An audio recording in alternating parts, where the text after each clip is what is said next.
Salut, je vous retrouve aujourd'hui pour une vidéo rénovation. Donc j'ai trouvé un sac de la marque Burberry il y a quelques temps sur Vinted pour environ 20€. Ce qui, vous en conviendrez, n'est pas forcément très cher pour un sac de cette marque. En fait, il était à ce prix-là parce qu'il y a toute une partie du sac qui était abîmée. Donc ça, si jamais vous cherchez des sacs de luxe ou des sacs de bonne qualité, mais que vous voulez les payer pas trop cher, vous pouvez chercher des sacs qui ont besoin d'être un peu rénovés. Et si vous avez un petit peu de matériel, même si ça ne nécessite pas forcément énormément de choses, vous pouvez les restaurer et du coup avoir un sac de très belle qualité pour très peu cher. J'avais envie de tourner cette vidéo un petit peu différemment de d'habitude parce que j'avais aussi envie de vous parler de tout mon amour pour l'artisanat et notamment pour la maroquinerie, là du coup dans ce cas-là parce que je vais rénover un sac. Je trouve ça intéressant de mettre en parallèle toute cette partie rénovation parce que finalement la rénovation en elle-même est assez simple, vous avez juste à regarder les images, vous comprendrez très facilement ce que j'ai réalisé. Et en même temps, je vais pouvoir vous parler de moi, mon amour pour les vêtements, pour la rénovation et qu'est-ce que j'aime autant dans la mode et dans les vêtements de qualité que je peux trouver notamment en vintage. Du coup j'ai reçu le sac dans sa pochette, donc ça c'est assez révélateur en fait des sacs de marque, souvent vous recevez comme ça dans une pochette de bonne qualité pour pouvoir le protéger. Et en fait ce qui allait pas c'était toute une partie du passepoil qui entourait le sac. Pour le petit point lexique, le passepoil c'est cette partie là, elle permet d'avoir une jolie finition et de donner à l'ouvrage une belle tenue et un petit peu plus de rigidité. C'est souvent d'ailleurs utilisé pour les parties arrondies. Il est composé d'un ruban de tissu coupé dans le biais, donc en fait en diagonale de votre tissu, et ensuite on va y insérer un cordon pour lui donner du volume. Du coup quand je suis tombée sur l'annonce Vinted, je me suis dit que ça pouvait être intéressant de rénover ce sac parce que finalement il n'y avait pas grand chose à changer. Le cuir ça reste quand même une matière assez délicate parce que souvent ça demande un peu des outils très particuliers, en tout cas si vous commencez avec une peau de cuir très simple.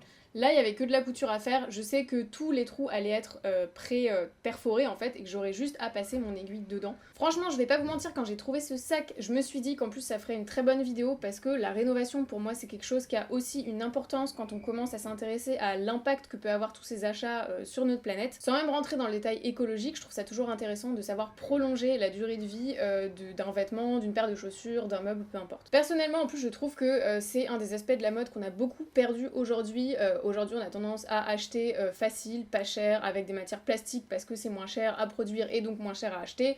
En plus de ça, on délocalise en Chine, du coup, il y a des savoir-faire qui se perdent. Et en plus de ça, en termes de style, les choses se démodent beaucoup trop vite à mon goût et du coup, moi, tout ça, j'en veux plus. Pour voir à quel point un peu on a perdu la valeur des choses, vous avez sûrement dû voir des gens acheter des sacs de luxe et les garder dans leur petite tote bag bien rangée ou alors une paire de chaussures rangée dans leur boîte d'origine. Pourquoi ? Et sûrement parce que le prix va les dissuader de balancer leur sac à main à l'autre bout de la pièce comme si ça avait coûté 10 balles. Forcément, vu l'investissement, vous avez pas envie d'abîmer votre pièce et aujourd'hui, payer nos vêtements trop peu cher, c'est finalement pas leur accorder suffisamment d'importance pour en prendre soin. Personnellement, je regrette un petit peu l'époque que finalement je n'ai pas connue, mais où on allait donner ses chaussures à réparer chez le cordonnier, on allait faire ressemeler ses escarpins, ou alors simplement on allait changer la teinture d'un sac à main. Parce que oui, en fait, avec le cuir, beaucoup de choses sont possibles. Vous pouvez très bien acheter un sac à main en cuir marron et le transformer en un sac à main en cuir noir. C'est ça qui est assez beau, je trouve, avec le cuir, parce que du coup, c'est quelque chose qui se renouvelle quasiment à l'infini, finalement, en tout cas en termes de style. Pour revenir au sac Burberry que j'ai trouvé, il est très certainement vintage. Sur Instagram, je vous avais demandé si quelqu'un connaissait peut-être quelqu'un qui avait une formation en maroquinerie ou alors juste qui avait de très bonnes connaissances. Et je suis tombée sur quelqu'un qui me suivait et qui est modéliste en maroquinerie chez Loewe, donc rien que ça, j'étais super contente de l'avoir trouvé. Et d'ailleurs, si tu passes par là, merci beaucoup pour toutes les réponses que tu m'as données. Je lui ai envoyé pas mal de photos de mon sac parce que j'avais envie d'avoir l'avis d'un œil averti. Et elle m'a dit qu'il était très certainement vintage, de par la régularité des points, la finition des points d'arrêt, même la qualité de la teinture du cuir qui était vraiment bien uniforme, il n'y avait pas de bulles, il n'y avait pas de traces, il n'y avait rien. Rénover ses vêtements, c'est aussi un peu apprendre à les connaître dans le détail. Moi, ce que j'ai bien aimé, c'est ouvrir mon sac du coup pour changer ce passepoil et de voir toute la construction intérieure du sac, voir toutes les parties que finalement, évidemment, on ne voit pas de l'extérieur. C'est un peu tout ça qui m'a donné envie d'en savoir un peu plus et donné envie aussi de contacter quelqu'un qui avait des connaissances en maroquinerie. Et du coup, elle m'a appris l'utilité des scotch indéchirables qui servent à renforcer les coutures ou alors les zones de tension dues à la fermeture. J'ai aussi appris l'existence de ce qu'on appelle la micro-suède. Donc c'est la partie blanche qu'on voit sur les images et ça sert à donner une certaine forme, un bombé ou une tenue. Si ça vous intéresse de voir à quel point c'est possible de rénover du cuir vraiment à l'extrême comparé à du plastique qui au bout de 2-3 ans va commencer à s'effriter, s'écailler et qui est juste bon à jeter,